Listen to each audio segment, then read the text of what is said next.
Eh, saya tuh sebenarnya susah nolak beliau ya, susah untuk nolak beliau. Susah untuk nolak beliau. Kenapa? Karena beliau cantik, kaya, atau gimana? Pertama ya kok ya, beliau tuh sebenarnya lagi sakit parah sekarang tuh. Oh gitu. Sebenarnya saya nggak enak hati sih mau ngomongnya juga sekarang. Iya, nggak usah disebutin sakitnya. Pokoknya Ya, lagi sakit gitu aja lah. jadi perkara baptis tuh memang saya bilang waktu itu saya siap dibaptis kapanpun. Sampai akhirnya pokoknya harus baptis minggu-minggu ini sih. Soalnya saya nggak ada jaminan saya bakal masih hidup sebulan ke depan gitu. Iya, karena Saya bilang, kalau kamu mau mempidanakan anak saya, delik hukumnya yang mana? Saya bilang. Katanya, saya waktu itu katanya lagi telepon Chen, katanya Chen itu katanya mengacuhkan saya sehingga saya pingsan, saya terjatuh katanya ketimpa kaca. Saya Mengacuhkan? Ya artinya nggak terlalu direspon gitu sama Chen. Akhirnya dia pingsan sampai membentur kaca, begitu. Dan saya berdarah. Saya bilang, delik hukum yang mana? Kamu ada di Kalimantan, di Pontianak. Urusannya apa? Anak saya di sini lewat telepon. Apakah anak saya nyuruh kamu bunuh diri? Kan nggak ada di percakapan itu. Sekarang kamu delik hukum yang mana? Adapun saya akan pasang badan, saya bilang. Jangankan saya berupa caci makian orang lain, hujatan orang lain, atau nama saya dijatuhkan lewat medsos oleh kamu, disebar. Saya siap. Nyawa pun saya bilang untuk demi agama anak saya rela untuk mengorbankan nyawa saya. Gitu. Jadi intinya saya bilang, kalau kamu mau melaporkan anak saya dengan delik hukum yang lemah, saya bilang, saya lebih kuat lagi delik hukumnya. Assalamualaikum warahmatullahi wabarakatuh. Berjumpa lagi dengan saya di sini, dan di kesempatan kali ini ya, kita akan membongkar-bongkar teman-teman. Tapi sebelumnya izinkan saya memperkenalkan diri saya. Saya rasa sebagian teman-teman sudah familiar ya dengan suara saya. Di mana teman-teman, saya membuat sebuah channel baru atas channel saya yang lama yang sudah dimatikan oleh pihak YouTube. Jadi ada beberapa yang saya buat dengan tujuan apa? Sebagai pengganti dari channel yang lama. Jadi kalau ada teman-teman yang tanya kepada saya, "Bang, channelnya yang mana yang benar?" gitu ya. Channel mana yang aktif sebenarnya? Kami bingung. Saya juga bingung, teman-teman. Jangankan kalian, saya pun bingung. Lantaran YouTube lagi tidak bersahabat dengan kita, teman-teman. Lagi tidak baik-baik saja hubungan kita dengan pihak YouTube. Jadi mohon bersabar dan silakan kalian subscribe channel-channel yang menurut kalian itu berguna dan mengedukasi. Sekali lagi, saya tidak bisa memaksakan kalian yang pilih sendiri. Toh sebenarnya subscribe juga tidak membuat kalian rugi. Kalau channel tersebut tidak membuat video baru, tidak akan muncul notif juga. Kalau kalian tidak aktifkan lonceng, tidak akan muncul notif juga. Sesimpel itu kok. Ya, jadi di kesempatan ini kita akan pakai channel ini untuk mereaksi-reaksi dan meluruskan fitnahan-fitnahan yang dibuat oleh para Polycardus, serta berita-berita singkat seputar dunia debat. Kenapa saya pakai nama Wahidu Mubarizun? Saya rasa teman-teman sudah tahu ya, arti Wahidu itu adalah sendirian, dan Mubarizun itu adalah salah satu pasukan terelit yang ada di pihak Muslim. Mubarizun itu disematkan buat para mujahidin-mujahidin yang berani one on one dalam pertempuran 1 lawan 1 dengan pihak tentara musuh, dengan pihak tentara salib. Seperti itu, teman-teman. Wahidu sendiri adalah seorang diri ya. Itu saya pakai karena jujur ya, saya merasa bahwa perjuangan yang saya lakukan ini sendirian, dan awalnya saya mau bikin nama Lone Ranger ya, Lone Ranger, cuman saya rasa terlalu kebarat-baratan dan tidak mencerminkan seorang Muslim. Jadi mau nggak mau, kita tidak pakai nama seperti itu. Oke, kita langsung saja ke temanya tanpa membuang-buang waktu ya, teman-teman. Kita tahu para Polycardus ini kan selalu mencoba membujuk rayu saudara-saudara kita Muslim untuk mereka supaya murtad mengikuti ajaran mereka. Saya juga bingung ya, kenapa mereka begitu ngotot mengajak kita untuk murtad. Tetapi setelah kita pikir baik-baik, bukankah itu memang janji dari iblis untuk mencelakai, untuk mengajak anak cucu Adam menuju kebinasaan? Jadi jangan terkejut, kenapa mereka niat sekali? Kenapa mereka rela menghabiskan harta benda, waktu, tenaga, dan sebagainya? Ini berbeda dengan pihak Muslim. yang hanya fokus menyampaikan, hanya fokus mendakwah, nggak sampai ngotot, nggak sampai mati-matian ya, memaksakan orang lain pindah, bahkan menjanjikan apem dan sebagainya. Pihak sebelah itu berbeda, teman-teman. Motivasi mereka mengajak orang murtad itu luar biasa sadis. Bahkan segala cara mereka lakukan, termasuk melakukan apemisasi, teman-teman.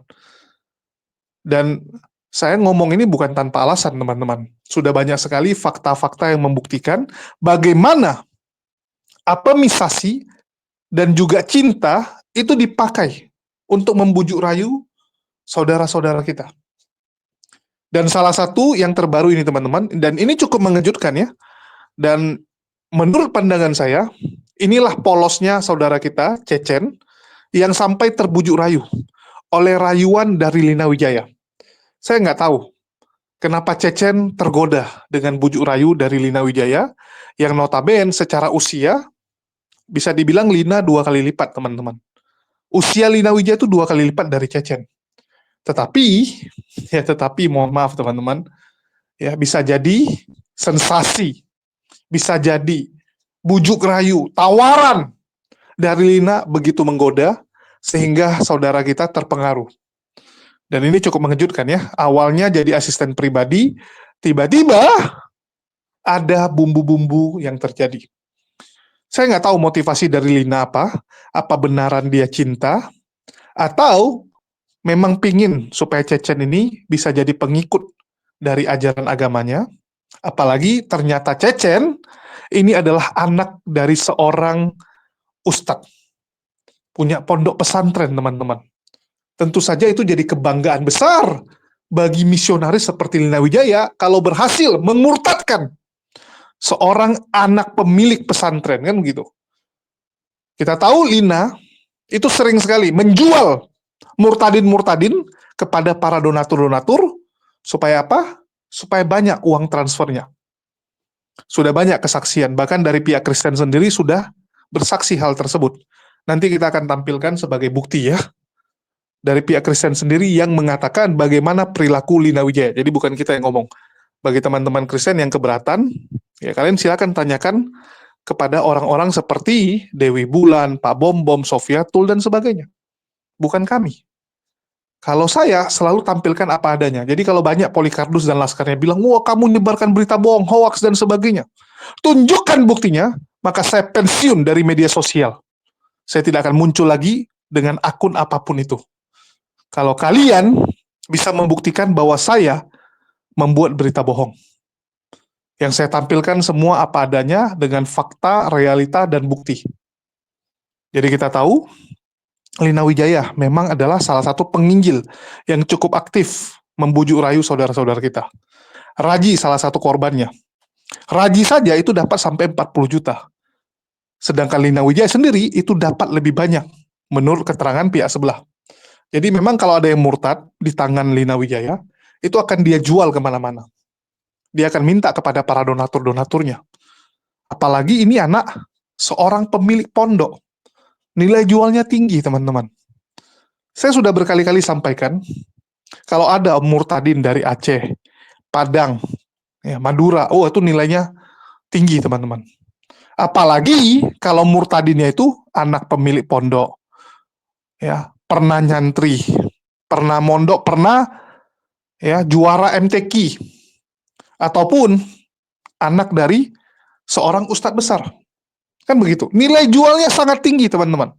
Akan bisa dibawa kesaksian dari satu tempat ke tempat yang lain. Dan ini yang sedang ada di otak Lina Wijaya. Kalau saya lihat ya, sekali lagi, kalau saya lihat ada motivasi terselubung. Ada keinginan dari Lina Wijaya untuk membawa roadshow saudara kita ini. Ya, ada keinginan dari dia. Kenapa saya bilang seperti itu? Ya kita lihatlah, sampai ada drama-drama, ya mohon maaf, jatuhnya ini drama percintaan. Ya, dan kita akan buktikan teman-teman, banyak hal ya. Ini kita akan buka-bukaan di sini. Tapi sebelumnya kita dengarkan dulu keterangan dari saudara kita sendiri, dari Cecen dulu ya. Nanti baru kita tambahin. Bagi teman-teman yang sudah nonton bisa di skip atau mau lanjut nonton ya, nonton ulang keterangannya silakan. Karena nggak lama, kita nggak akan putar panjang-panjang lagi teman-teman. Jadi beda dengan channel yang lama. Karena saya dengar banyak teman-teman bilang, "Bang, kalau bisa langsung poin-poinnya aja, jangan dengar terlalu lama. Kita pengen dengar pendapat dari saya." Oke, kita putarkan. Intinya Bu Lina tuh menolak lah pada saat itu. Nah di situ juga kan saya sebenarnya agak bertanya gitu kenapa gitu. Padahal saya kan ingin melihat gitu ya, maksudnya ingin melihat ini mana ini yang benar itu. Karena pada saat itu saya juga baru tahu gitu Kohodon itu ternyata sering debat-debat juga. Gitu. Nah itulah. Nah, pada waktu Ecen ini menjadi asprinya Bu Lina, itu sudah dibaptis? Belum. Oh belum. Berapa lama itu ikut Bu Linanya jadi asprinya? Ikut Bu Linanya sebentar ya, dari Februari, Maret, April, Mei sampai sekarang. Berarti 4 bulan lah ya. 4 bulan. 4 bulan. Terus dibaptisnya kapan? Dibaptisnya tuh bulan kemarin. Oh baru sebulan ini? Nah, iya. Oh dibaptisnya di gereja apa? Adalah pokoknya di gereja tapi Pentakosta. Pentakosta. Gereja atau persekutuan atau apa? Gereja. Ada gedung gerejanya? Iya ada. Ada videonya. Apa-apa sebutin aja gereja apa? Gak apa-apa, santai aja. Gak apa-apa. GPDI. GPDI. Oh. Bu Lina sebagai apa di situ, di GPDI itu? Sebenarnya kalau Bu Lina sih sebagai mediator aja. Karena kan Bu Lina ini kenalannya banyak, pendeta-pendeta gitu. Jadi pada saat itu Bu Lina tuh karena ada satu hal ya, jadi yang memaksakan baptis tuh kalau bisa minggu-minggu ini harus baptis gitu. Minggu-minggu ini harus baptis. Jadi nyari ke sana kemari link sampai akhirnya ada yang menyediakan ya Pak Pendeta di GPDI itu. Nah dari gereja GPDI itu berarti Ecen dapat surat baptis? Surat baptis ada. Ada? Di bawah sekarang? Oh enggak, karena dianterin ke alamat teman. Oh gitu. Belum saya ambil. Oh masih di rumah teman berarti. Waktu sebelum baptis Ecen bilang nggak sama Bapak? Enggak bilang. Terus baptisnya baru bulan kemarin. Terus belakangan akhirnya gimana? Sekarang ceritanya gimana? Sudah nggak jadi asprinya Bu Lina lagi? Sudah enggak. Sudah enggak. Kapan berarti? Berapa lama dari baptis itu? Berarti baru-baru ini aja? Iya. Sekitar ya bulan inilah, masuk bulan ini, awal bulan ini. Awal bulan Mei? Ini bulan apa Mei ya. Oh. Terus kenapa kok tiba-tiba nggak jadi asprinya Bu Lina? Gajinya kurang atau enggak sih, enggak gimana ya, saya waktu itu tuh pengen balik ke Islam aja. Oh gitu. Karena saya ngerasa enggak nyaman gitu. Tapi berarti udah ikut kebaktian di gereja berarti selama ikut Bu Lina itu? Kebaktian sih sebelum dibaptis pun sering ikut. Iya. Sebelum dibaptis ikut di gereja GPDI itu? Enggak, kalau gerejanya ada. Gerejanya hanya numpang baptis berarti? Numpang baptis aja. Gerejanya di tempat lain. Oh, kebaktiannya gereja lain, baptisnya di gereja GPDI itu. Oke. Nah, ini mohon maaf ya, mohon maaf. Aspri, yang dimaksud Aspri ini, Ecen ini ada hubungan pribadi dengan Bu Lina atau gimana? Hubungan pribadi? Ada? Ada sih sebetulnya. Ada, oke. Ya ini kita buka-bukaan aja, maksudnya kan supaya kita klarifikasi, ya jangan sampai nanti kita ngomong panjang lebar di sini, ternyata ada hal lain yang diungkapkan sama pihak mereka kita nggak tahu malah. Mendingan kita buka-bukaan aja di sini. Kita bukan istilahnya mau membuka aib siapa-siapa, tapi tujuannya adalah supaya klarifikasi. Jadi kalau misalnya Bapak diteror atau apa, ini kita udah tahu duluan gitu loh Pak. Ya. Nah ketika Ecen istilahnya tidak mau jadi asprinya Bu Lina lagi itu gimana? Heboh atau gimana? Ribut atau gimana? Gini Pak sebenarnya Pak. Saya tuh sebenarnya susah nolak beliau ya. Susah untuk nolak beliau. Susah untuk nolak beliau. Kenapa? Karena beliau cantik, kaya atau gimana? Pertama ya kok ya. Beliau tuh sebenarnya lagi sakit parah sekarang tuh. Oh gitu. Sebenarnya saya nggak enak hati sih mau ngomongnya juga sekarang. Iya nggak usah disebutin sakitnya. Pokoknya Iya. lagi sakit gitu aja lah. Jadi perkara baptis tuh memang saya bilang waktu itu saya siap dibaptis kapanpun. Sampai akhirnya pokoknya harus baptis minggu-minggu ini sih. Soalnya saya nggak ada jaminan saya bakal masih hidup sebulan ke depan gitu. Iya karena penyakitnya itu. Ya udah ikut saya. Terus? Saya ikut. Cuman setelah dibaptis itu ya seperti biasa aja, nggak ada halangan apa-apa. Dan kita sebenarnya sering cekcok sih sebenarnya, sering cekcok di telepon. Oke. Sering cekcok, ada masalah-masalah lah gitu. Tapi selama jadi asprinya Bu Lina, Ecen tinggal di mana? Saya ya di rumah, Di rumahnya di Cianjur? enggak di Bogor. Oh ini di Bogor. Oh belum tinggal di tempat yang disediakan nama Bu Lina? Belum. Oh belum. Enggak emang enggak ada tempat juga. Oke. Karena kan kebanyakan pelayanannya online gitu. Jadi saya paling cuman bantu bikinin akun TikTok dong, iya moderator kayak gitu. Terus setting-setting segala macam. Sekalipun ada pelayanan lapangan gitu, saya ikut nemenin lah. Oke. Tapi selama jadi aspri, Ecen ini sudah beriman Kristen berarti? Sudah. Sudah. Oh. Cuman belum dibaptis aja gitu ya. Oke. Nah, terus saya pengen tahu nih dari Melisa, awal komunikasi sampai akhirnya Ustadz Jalal sama Ecen datang ke sini itu gimana? Sebenarnya Cecen itu ada hubungin tanggal 16 Mei kemarin. Udah hubungin, tapi kan aku memang udah mark dia sebagai asprinya Lina Wijaya saat itu. Dia bilang mau main ke sini. Si Ecen. Mau main ke sini dan mau bersyahadat gitu kan. Mau bersyahadat. Terus itu terus udah si Lina Wijaya gitu kan. Jadi aku skip karena kan memang banyak banget yang kayak gitu-gitu suka masuk terus ujung-ujungnya juga cuman entah minta uang atau apa gitu kan. Jadi ada beberapa memang yang kalau udah kayak gitu aku skip. Nah saat itu aku lagi kan aku handle TikToknya Kodondi sebagai moderator juga kan. Saat itu aku baca ada bundanya yang chat katanya anaknya diteror sama Lina Wijaya. Dan berarti ibunya Ecen yang ngubungin di TikTok. Terus? Dan bilang katanya si Lina Wijaya ini datang ke rumahnya Cecen sama bapak ini terus udah gitu ngancam-ngancam mau bunuh diri. Gitu. Terus? Jadi akhirnya aku bilang aja sama ibu itu untuk hubungin WA aku kan. Jadi ibu itu juga cerita di WA katanya si Lina Wijaya ini ngancam-ngancam ke anaknya. Kalau Lina Wijaya ngancam mau bunuh diri berarti hubungannya udah dalam berarti nih? Mungkin kok. Sebetulnya dalam kok. Dalam? Kalau mau jujur dalam sebetulnya. Sebetulnya dalam. Dia ya gitulah, perasaan bermain lah ya di situ. Perasaan bermain lah. Apa dia sifatnya obsesif atau gimana?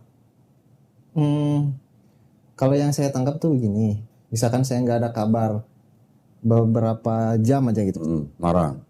Keluarga saya awalnya adik saya di chat. Adik saya di chat. Teman-teman saya di chat, diteleponin, nanyain saya. Kan saya ngerasa nggak enak di situ. Kenapa sih gitu? Ya. Sampai kayak gini. Nah di situ saya mulai ngerasa posesif ya. Ya. Kok saya ngomongnya obsesif sih? Kadang-kadang yang di otak sama yang di mulut keluar beda. Posesif. Oke. Nah terus akhirnya Melisa komunikasi sama ibunya Ecen. Terus? Tanpa mengetahui ya ini Ecen yang Ecennya nggak tahu. Terus? Aku tanya-tanya kan, terus gimana anaknya sekarang apa segala gitu kan. Terus akhirnya dikirimin video baptisnya Jen terus dikirimin juga video si Bu Lina ini mengatakan bahwa wah Ecen itu mata-mata yang masuk ke Kristen lah, habis itu masuk lagi ke Islam setelah itulah apalah udah biasa lah apa gitu kan. Itu di live TikToknya beliau. Setelah itu kontak-kontak lagi, ngobrol-ngobrol lagi, ibunya bilang bahwa Cecen pernah hubungin saya. Saya kaget kan. Saya coba cari, dikirimin screenshot atau burung. Ternyata namanya Ilyas. Iya, yang itu ya di tempat saya. Ini mah aspri. Kaget juga gitu. Terus? Lumayan kaget. Nah, jadi akhirnya kontakan lagi sama bundanya, saya tawarin Mas Cecen mau enggak untuk datang ke sini gitu kan. Dan katanya ibunya saat itu juga bundanya bilang katanya Mas Cecil udah syahadat sama bapak ya. Ya, Oke, udah syahadat. alhamdulillah sudah syahadat ulang Sudah. sama Abah. Alhamdulillah. Tapi nggak peduli dengan apapun ancaman Lina gitu. Bahkan kalau misalkan saya mau laporkan juga Lina tuh banyak menghujat syariat Islam dan Nabi Muhammad. Nah, Jadi pengikut Muhammad itu pembohong semua katanya. Ada WA-nya juga. Bahkan dia pakai 5 nomor untuk menghubungi saya. Saya semua blokir. Karena bagi saya debat dengan orang yang tidak mau memberikan ruang untuk berbicara dengan baik percuma. Itu hanya cari pembenaran saja. Saya inginnya cari kebenaran. Bahkan saya sudah tawarkan. Saya bilang waktu teleponan, saya bilang kalau Mbak Lina suka dengan anak saya, cinta artinya, dan anak saya pun suka sama Mbak Lina, bagi saya itu anugerah dari Allah. Cinta itu nggak bisa diintervensi oleh siapapun, itu anugerah dari Allah. Tapi syaratnya anak saya tidak bisa menikah dalam keadaan dalam keadaan bukan Islam. Saya tetap harus Islam. Silahkan kalau mau, saya sudah tawarkan dengan legowo. oke. Ada pun masalah perselisihan umur berapa separuhnya nggak jadi masalah bagi saya. Abi aja punya istri selisih 15 Betul. tahun saja. Tapi dia sudah mengatakan mustahil, katanya Abi. Saya kan seorang penginjil. Dia yang katakan mustahil, saya bilang bagi Tuhan, bagi Allah tidak ada yang mustahil. Kalau kitanya artinya sadar diri begitu. Tapi tetap, nah intinya sekarang yang saya khawatirkan dia akan mengancam terus anak saya. Yang pertama saya akan laporkan ke kepolisian katanya. Saya bilang delik hukumnya apa? Yang melaporkan Lina Lina Wijaya. Wijaya. Dia terang-terangan dari awal. Awalnya saya baik-baik bicara, akhirnya saya emosi. Saya bilang, kalau kamu mau mempidanakan anak saya, delik hukumnya yang mana? Saya bilang. Katanya, saya waktu itu katanya lagi telepon Chen katanya. Chen itu katanya mengacuhkan saya sehingga saya pingsan, saya terjatuh katanya ketimpa kaca. Saya Mengacuhkan. ya artinya nggak terlalu direspon gitu sama Cecen. Akhirnya dia pingsan sampai membentur kaca begitu dan saya berdarah. Saya bilang delik hukum yang mana? Kamu ada di Kalimantan, di Pontianak. Urusannya apa? Anak saya di sini lewat telepon. Apakah anak saya nyuruh kamu bunuh diri? Kan nggak ada di percakapan itu. Sekarang kamu delik hukum yang mana? Adapun saya akan pasang badan, saya bilang. Jangankan saya berupa caci makian orang lain, hujatan orang lain, atau nama saya dijatuhkan lewat medsos oleh kamu disebar. Saya siap. Nyawa pun saya bilang untuk demi agama anak saya rela untuk mengorbankan nyawa saya. Gitu. Jadi intinya saya bilang kalau kamu mau melaporkan anak saya dengan delik hukum yang lemah, saya bilang saya lebih kuat lagi delik hukumnya. Kamu datang nggak diundang dari Pontianak, datang ke Bogor ke pesantren, teriak-teriak di rumah orang. Waktu itu saya di Cianjur, tapi saya ditelepon. Jadi saya bilang teriak-teriak kayak orang gila, terus masuk ke rumah orang bawa pisau 2. Pisaunya ada. Bawa pisau. Bawa pisau 2. Pisau dia bawa sendiri atau ngambil di tempat? Bawa sendiri. Dia sudah persiapan dari rumah. Waduh. Walaupun dia katakan saya beli itu Abi katanya. Terserah kamu mau beli mau apa. Yang penting kamu datang ke rumah orang tanpa diundang. Kamu bawa pisau. Udah salah. Walaupun kamu berdalih itu untuk bunuh diri, bisa jadi saya bilang saya berasumsi itu untuk menyakiti keluarga saya.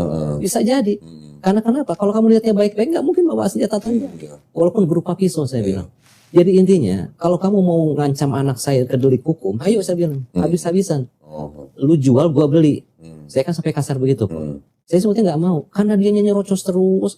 Dan seolah-olah saya itu bodoh dengan hukum. Dan anak saya itu masih masih anak yang baru kemarin sore, nggak ada pengalaman. Dia sementara usianya sudah sekian tahun gitu kan. Artinya anak saya itu yang paling ditekan sama dia. Stres anak saya. Saya belum pernah melihat dia anak saya segede ini nangis. Saking bebannya berat dia gitu. Makanya saya bilang, katanya Abi, kenapa katanya jadi begitu? Abi jangan ikut campur. Itu udah 20 tahun lebih katanya. Saya bilang, saya sebagai protek terhadap anak saya yang saya cintai, saya bilang wajar. Karena saya orang tuanya, saya bilang. Sebenarnya kasih sayang yang tulus. Jadi siapapun orangnya, kalau mengganggu anak saya, terlebih lagi dia memurtadkan anak saya akan siapa orang pasang badan. Nyawa pun saya taruhkan begitu. Nah intinya kemarin itu dia sampai ancam-ancaman begitu. Saya bilang silakan kamu ngadu ke kepolisian. Tapi katanya kita harus nanti saya panggil di kepolisian Pontianak ya katanya. Saya bilang kasusnya di mana? Kamu pingsan di sana, anak saya di Bogor.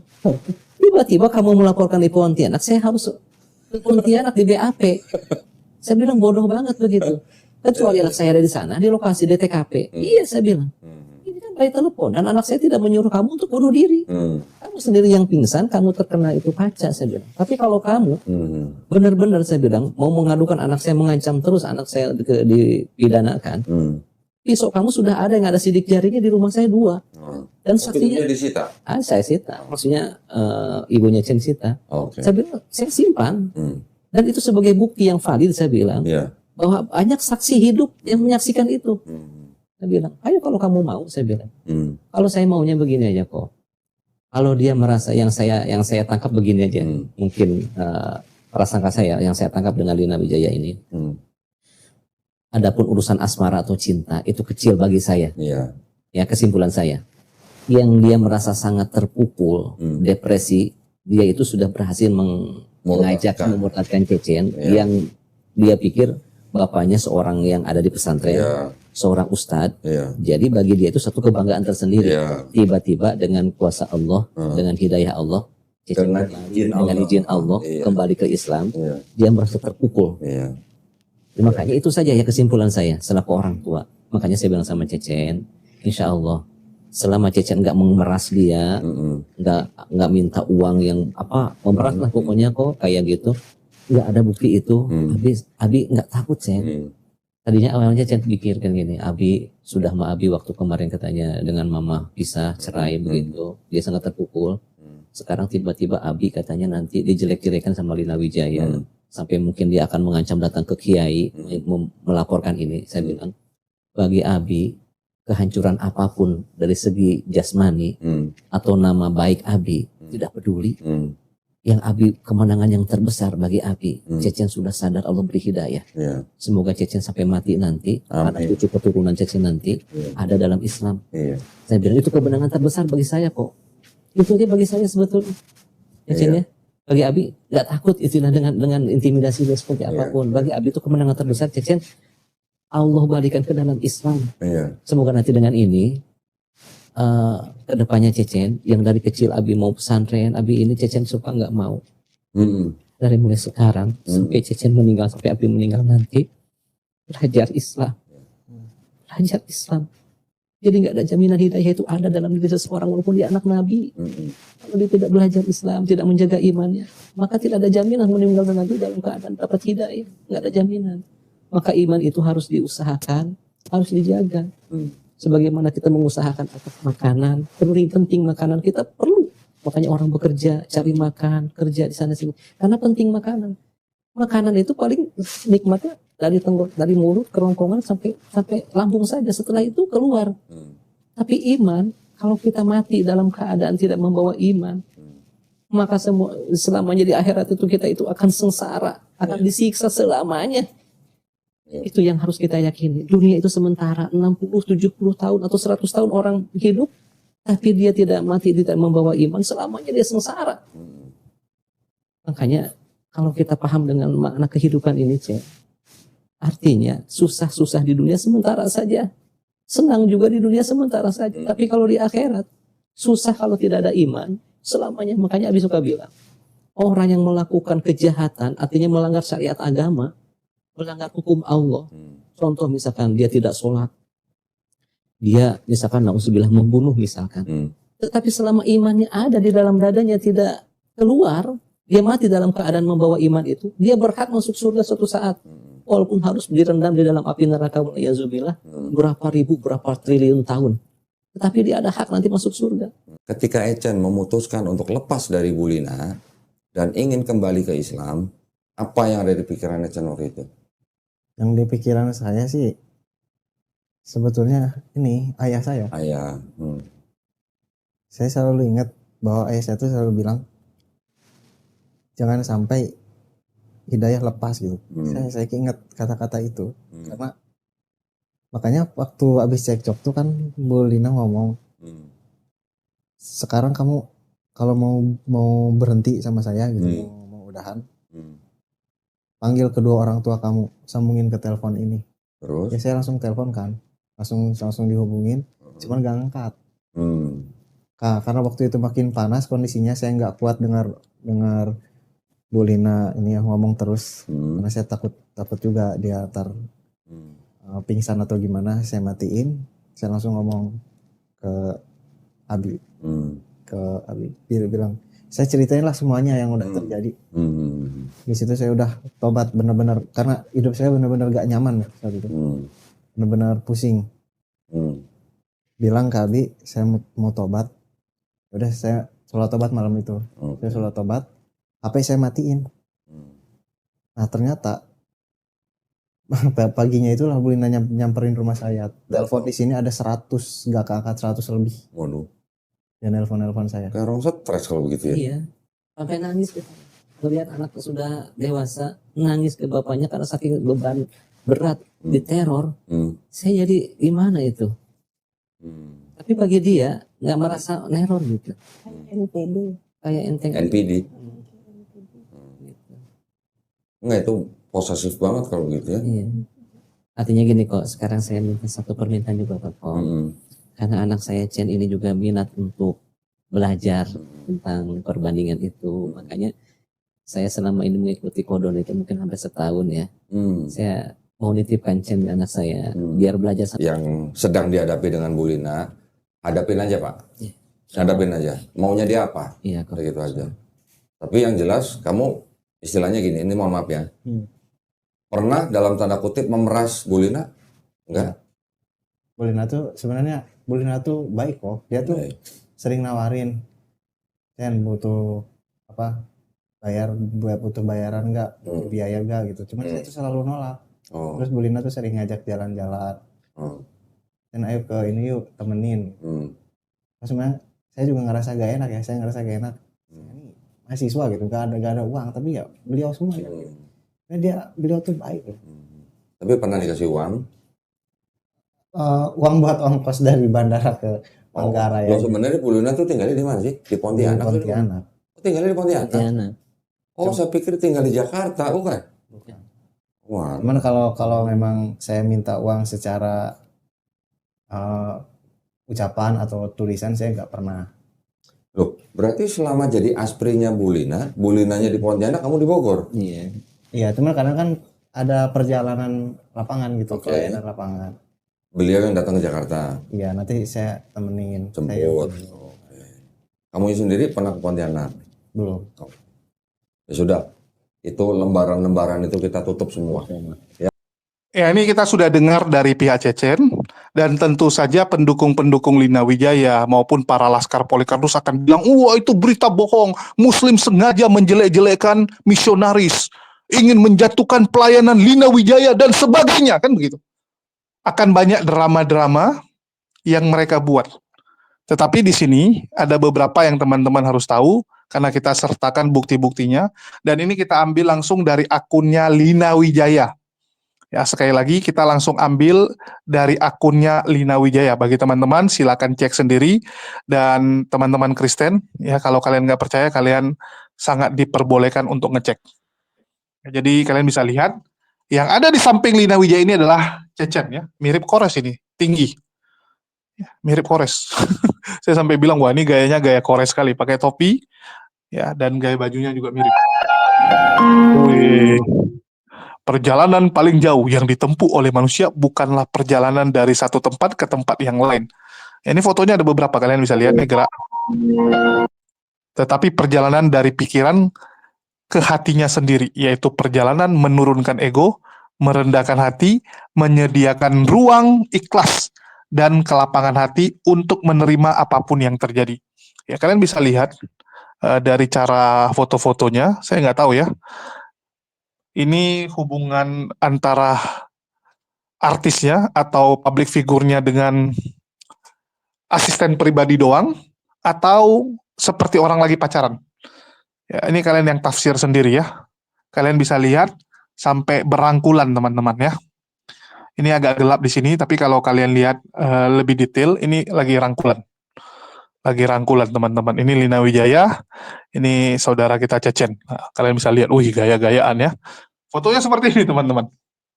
Dan ini kita ambil langsung dari akunnya Lina Wijaya. Ini ya. Perjalanan kemana teman-teman? Hatinya. Oke. Terus kita lanjut. Ini yang berikutnya. Wih, sedang ada di mana teman-teman? Gereja Reform Yogyakarta. Nampak ya teman-teman ya? Jadi kita nggak ngarang-ngarang. Oh, ini nggak bisa digedein karena video ya. Nih. Kalian bisa lihat kata-kata yang dipakai oleh Lina Wijaya di sini. Kita putarkan aja ya, tapi semoga nggak kena copyright lagu nih. Ya. No, I know when you said to me, aku tahu saat kamu berkata padaku, nggak bisa putar lagu teman-teman. I love you teman-teman. Waduh, aduh ada I love you-nya ini ya. Aduh, kamu adalah pembohong yang sempurna, tidak perlu memberi apapun. Aku bisa mencintai diriku dengan lebih baik. Wih, udah pakai lagu-lagu cinta-cintaan teman-teman. Dan menurut kalian ini normal nggak dilakukan oleh seorang penginjil dengan asisten pribadinya ya? Di sini kita bisa lihat bahwa ini adalah Cecen dan juga Lina Wijaya. Kebahagiaan sekali ya, bahagia sekali teman-teman. Luar biasa sekali. Ya itu yang terjadi teman-teman. Itu yang terjadi. Jadi kita ngomong bukan tanpa bukti, dan apa yang disampaikan oleh Cecen, kita juga sudah konfirmasi langsung ya dengan pihak Melisa. Jadi saya sudah WA dengan Melisa karena Melisa sudah lihat langsung bukti-bukti bagaimana Lina Wijaya menerol Cecen. Ya bahkan udah sampai lebay-lebay. Ya udah sampai wah udah drama-drama percintaan dan sebagainya lah teman-teman. Panjang. Luar biasa sekali dramanya teman-teman. Jadi sudah disertakan bukti-bukti juga dan kita akan jumpa dengan saudara Cecen hari Minggu. Ya, saya sertakan inilah sebagai bukti ya teman-teman. Kita sudah konfirmasi dengan Cecen juga bahwa kita akan interview sekaligus ngecek langsung bukti-bukti tersebut juga. Ya, jadi kita langsung on the spot teman-teman. Ini ya, kita sudah janji hari Minggu besok kita ketemu ya di daerah Bogor. Dan ternyata cukup jauh ya. Tadi saya udah lihat Google Map kurang lebih 81 kilo teman-teman. Wih, 81 kilo. Udah macam dari mana ke mana ya. Kalau di Medan tuh 81 kilo tuh udah lewat dari Medan ke tebing tinggi ya. Luar biasa memang Jakarta nih. Kemana-mana jauhnya, nauzubillah. Lumayan jauh. Dan bagi teman-teman yang tergerak untuk membantu Indomisasi buat biaya perjalanan kami ke tempat Cecen, ya dapat disalurkan melalui nomor rekening yang tertulis di bawah. Karena ya mohon maaf ya, saya harus sampaikan ini dari bulan lalu dan bulan ini, bahkan bulan depan kita bakal tidak menerima gaji dari YouTube, dan itu jadi pukulan telak bagi kami karena kita harus membiayai banyak hal ya, termasuk listrik, internet, biaya perjalanan, ya jumpa-jumpain orang dan sebagainya. Jadi cukup memberatkan kami teman-teman, apalagi ini harus menggunakan rekening sendiri atau tabungan yang tersisa. Oke, itu aja. Dan di sini kita akan buktikan juga siapa itu Lina Wijaya menurut pandangan teman-teman kita Kristen, supaya jangan jadi fitnah, supaya teman-teman juga dengar sendiri ya, bagaimana seorang Lina Wijaya di mata para Polikardus yang lain. Ketemu lagi dengan Kang Penggugat dan Ibu Dewi Bulan, Mami DB. Nah, kalian udah lihat thumbnailnya ya? Kalian udah tahu dong, ini kita mau ngomongin siapa? Ya kan? Nah, ini berbicara soal ada seorang apologet perempuan, ya. Seorang apologet perempuan yang bermain dua kaki. Ya. Yang satu dia bela Kristen, satu lagi dia bela sebelah. Ini harus waspada nih. Saya bukannya iri sama orang, enggak ya. Tanpa ada personal feeling sama dia ya. Cuma gini, soal kalau apologi kekristenan dengan standar kaki seperti ini berbahaya sekali. Orang seperti ini berbahaya. Dia bisa menjadi duri dalam daging, ya, bisa minta informasi semua apologet, minta dana kiri kanan atas nama penginjilan. Ini yang berbahaya. Ya, orang seperti ini disarankan sebaiknya tidak usah ada dalam kekristenan. Tidak usah ada. orang seperti ini sebenarnya. Nah, Jadi kita udah tahu nama dia siapa ya. Anda bisa lihat yang di layar Anda itu yang nomor 4. Ya, Evi Herlina Simpan. Ya, ini adalah formulir pelayanan bimbingan ikrar syahadat. Itu di Masjid Istiqlal tanggal 9 sampai 16 Agustus 2022. Nah, yang nomor 4 itu adalah Evi Herlina Simpan, orang Kristen. Nah, inilah orang yang kita maksud. Yang ada di thumbnail. Anda tahu sendiri ya, siapa yang ada di thumbnail ya.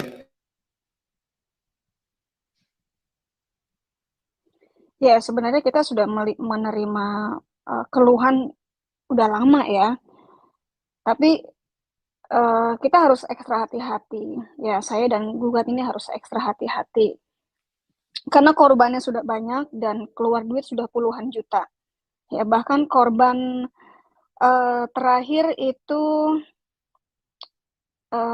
ya akhirnya jadi mu'alaf lagi, ya kan? Akhirnya kembali ke Islam ya. Itu karena donasi untuk dia pun dia catut ya. Donasi terbesar kayaknya yang donasi yang saya tahu ya, yang terbesar itu yang habis dimakan dia, yang kena korban itu dari Al Hayat ya. Saya sebutkan saja nominalnya 15 juta rupiah ya. Nah, seharusnya 15 juta itu kan harusnya dia pakai untuk bayar hutang dong. Ya kan, buat apa namanya? Buat bayar kontrakannya yang katanya 2 tahun ya, Gat. Nunggak ya, Gat. Ya. Iya, informasi yang saya dapat juga begitu. Dia nunggak kontrakan itu 2 tahun, Bu. Ya, itu yang saya tahu. Tetapi malah dipakai untuk kemana? Jalan-jalan ke Singapura. Jalan-jalan ke Singapura, ke sini ke sono, ya kan? Gaya-gayaan, rumah masih ngontrak. Iya, belum bayar 2 tahun. Utang setumpuk. Yang gue bingung akunya janda, tapi yang gue denger juga dari orang yang pernah tinggal sama dia ya, dia tuh kumpul kebo.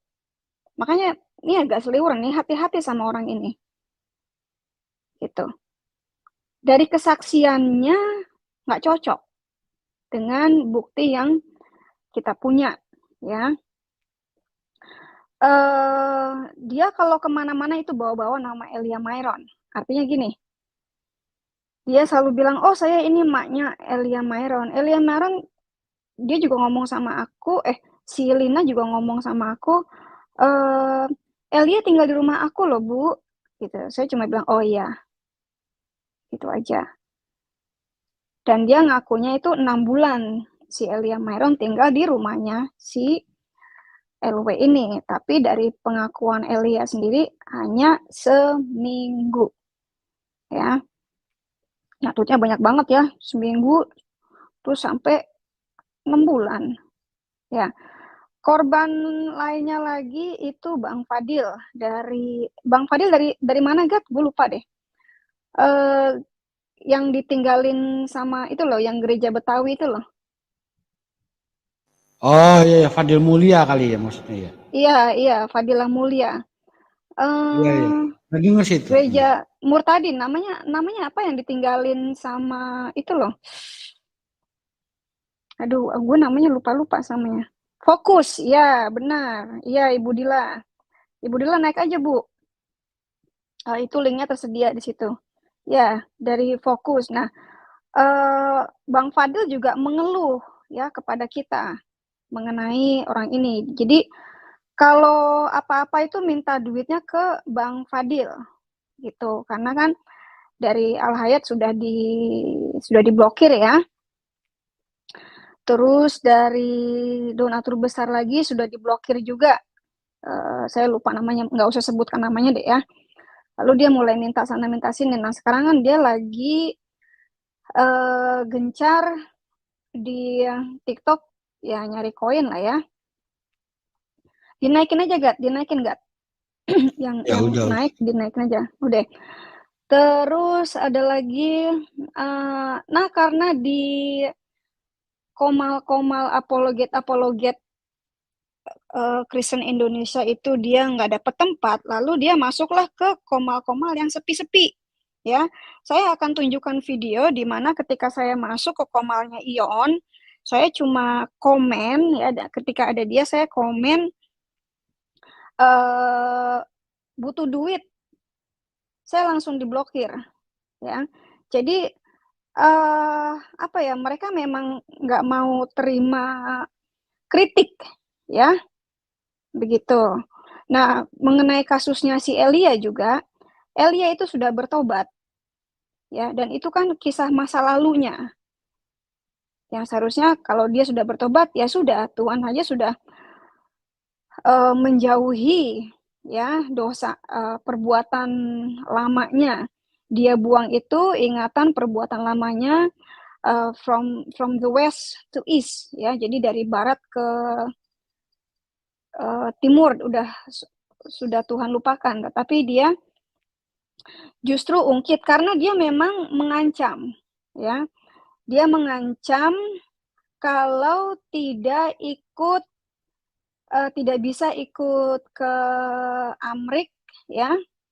Kan Elia Mairon memang diungsikan kan.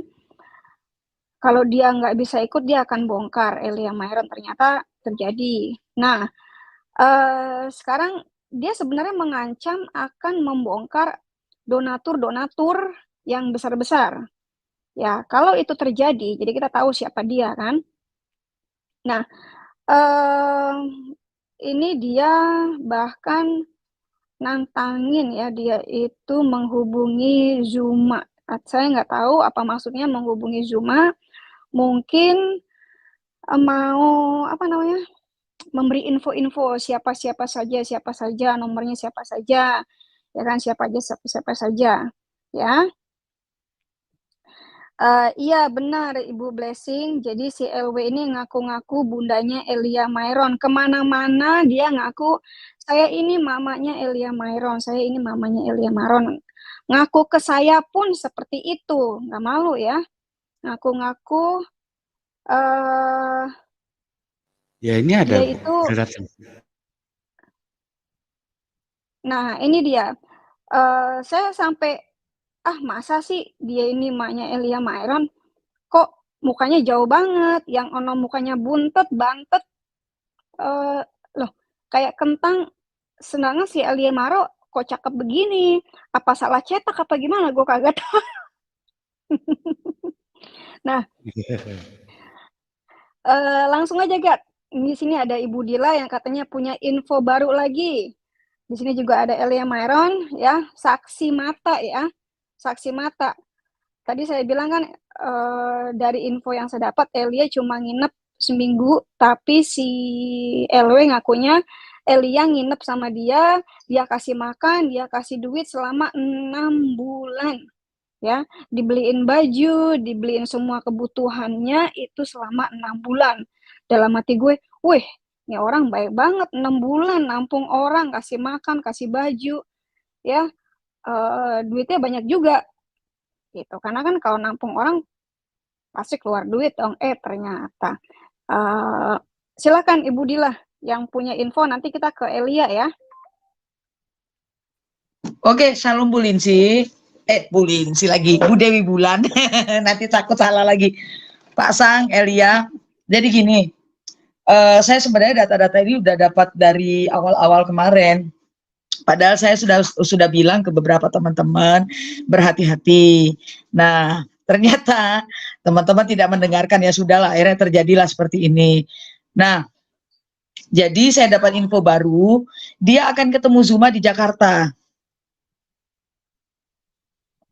Dia akan ketemu Zuma di Jakarta. Ini. Saya, nah, ini dia. Iya, ya. Nah, sebelumnya waktu itu dia ngajak saya untuk ketemu di hari ulang tahunnya, Februari kemarin. Nah, terus Razi sempat ngomong begini, Bunda hati-hati. Razi waktu itu masih Kristen kan. Saya bilang kenapa? Hati-hati. Ternyata dia ngundang Zuma juga, ngundang Riva juga.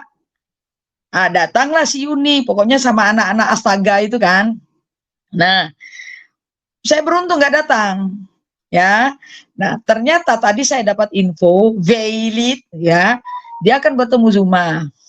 Kemungkinan akan membongkar data-data para apologet. Begitu ya dari yang saya dengar.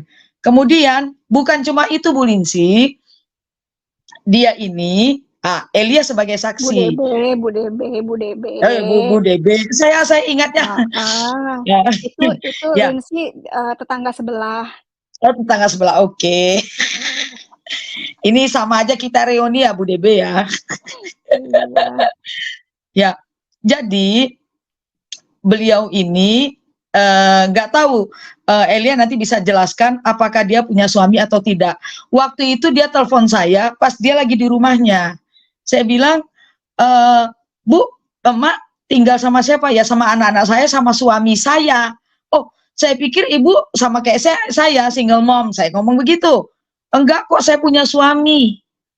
Nah, kemarin coba Bu DB lihat tuh, ada di situ surat pernyataan orang hilang. Eri Wijaya namanya di atas tadi. Iya, di sini nih. Ini nih ya. Tuh, agama apa Bu DB? Islam. Nah, ini tuh adalah teman kumpul keboknya. Dia menyampaikan surat kehilangan ini orang ke Pak RT, tembusannya Pak RT ke kepolisian di Kelapa Gading untuk mencari orang hilang. Si Erinya hilang Orang mungkin hilang. karena nggak bayar kontrakan kali, makanya dicariin. Ya mungkin uang untuk kontrakan dilarikan sama si Eri ini, ya kita nggak tahu kan. Itu ceritanya. Nah, mungkin Elia bisa menyaksikan waktu Elia di sana ada suaminya apa enggak. Nah, dengar cerita Pak RT bilang dia nggak punya suami. Nah, ini nih sudah istilahnya melanggar kekudusan, ya kan? Udah gitu. Yang gue dengar juga dia janda. Lah iya, makanya setahu saya dia janda. Waktu saya telepon dia bilang ada suaminya. Itu loh Bu DB. Nah, Beres ya. jadi dia ini menipu. Saya punya rekaman suara Bu Mantu. Semuanya saya punya Bu DB. Namanya nggak usah disebutin Bu. Ya, ibu itu ya, ibu donatur itu. Ya, saya punya ibu, ya. rekaman suaranya. Saya punya video ketika polisi datang ke rumahnya. Kemudian VN suaranya si LW Polisi datang ini. ke rumahnya ngapain? Polisi datang ke rumahnya mau ngambil motor yang dia bawa. Tadinya motor itu untuk Razi. Nah, kemudian Ya, terus direbut sama dia ya iya, karena dianggap si Razi nggak bisa bawa motor. Diambil sama dia. Oh, gitu. Maksudnya buat dijual gitu kali ya. Iya, ini banyak peristiwa rentetannya Bu DB, banyak banget. Kemudian sebenarnya bahkan Razi juga banyak cerita ke saya sih. Iya, Razi juga cerita sama saya. Makanya saya bilang kita nggak bisa nyalakan Razi sepenuhnya. Sebenarnya tuh kita bersyukur Razi ini seperti itu. Kenapa? Akhirnya semua terbongkar. Kalau Razi nggak begitu, nggak kebongkar kayak begini, Bu. Nah, sekarang dia live sama si Ion, sama Apiang. Saya langsung foto. Saya Ya, kalian sudah lihat ya. Begitulah karakter Lina Wijaya. Sudah banyak kasus-kasusnya, teman-teman. Sudah banyak sekali. Bagaimana teman-teman kita dari Kristen mengatakan mereka jadi korban tipu menipu yang dilakukan oleh Lina Wijaya. Jadi memang bisnisnya itu adalah mencari orang-orang yang mau murtad untuk dijual kepada para donatur. Karena banyak orang Kristen itu kan pingin banget ada yang murtad. Apalagi setelah mereka nonton debat ini, yang ada orang mualaf-mualaf terus. Makin kesal, makin panaslah hati mereka. Pingin sekali nih, ada yang murtad. Kalau bisa dari kalangan apologet Islam kan gitu. Bahkan Raji saja diiming-imingi luar biasa. PPJ juga sama teman-teman. PPJ sempat murtad dan sekarang kembali ke Islam. Itu berapa banyak uang yang sudah masuk? Kalau PPJ dia agak malu ngomong ya. Karena kalau dia bocorkan nanti dibilang dia nyari duit. Dia juga nggak mau kan, karena agak gengsian tuh anak. Tapi yang pasti sudah banyak. Dari tempat tinggal, biaya hidup selama ini kan gitu. Apalagi setahun dia di Jakarta tanpa kerja. Yang biayai donatur-donatur Islamophobia. Menurut kalian, apa mungkin sebulan sejuta? Pasti lebih kan? Nggak cukup 1 juta makan di Jakarta, teman-teman. Nggak cukup. Betul tidak? Itulah yang terjadi. Ngeri, teman-teman. Segala cara mereka lakukan untuk membujuk rayu kita.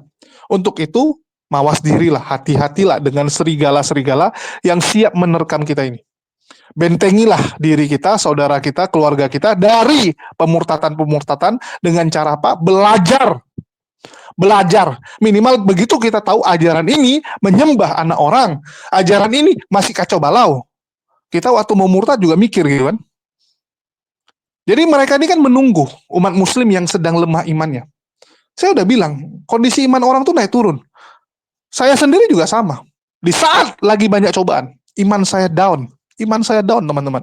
Kalian bisa bayangkan saat iman saya down, dari pihak muslim tidak ada yang membantu, tidak ada yang menjadi teman curhat, tiba-tiba dari sebelah menawarkan dengan segala iming-imingnya. Bisa terbujuk nggak? Salah-salah bisa kan? Untung saya tahu nih ajaran salah. Kalaupun saya kecewa dengan Islam, lebih bagus jadi ateis daripada harus nyembah anak orang kan gitu. Minimal dengan tahu ajaran mereka, kita akan lebih memilih mending nggak ada agama daripada harus ke agama yang pasti salah kan gitu. Yang pasti salah. Itu yang teman-teman harus tanamkan ke saudara-saudara kalian semua, ke teman-teman kalian semua, biar mereka tahu. Itulah kenapa kita nggak capek-capek, nggak henti-hentinya sampaikan ini. Walaupun orang bilang kayak radio rusak, ngapain diulang-ulang gitu. Karena banyak juga orang-orang yang baru tahu tentang dunia debat ini, baru mendengar. Kita harus sampaikan kepada mereka. Kuatlah teman-teman, ya kuatlah. Ini hati-hati, karena memang indomisasi, apemisasi, percintaan, dan sebagainya, itu selalu ditawarkan oleh mereka.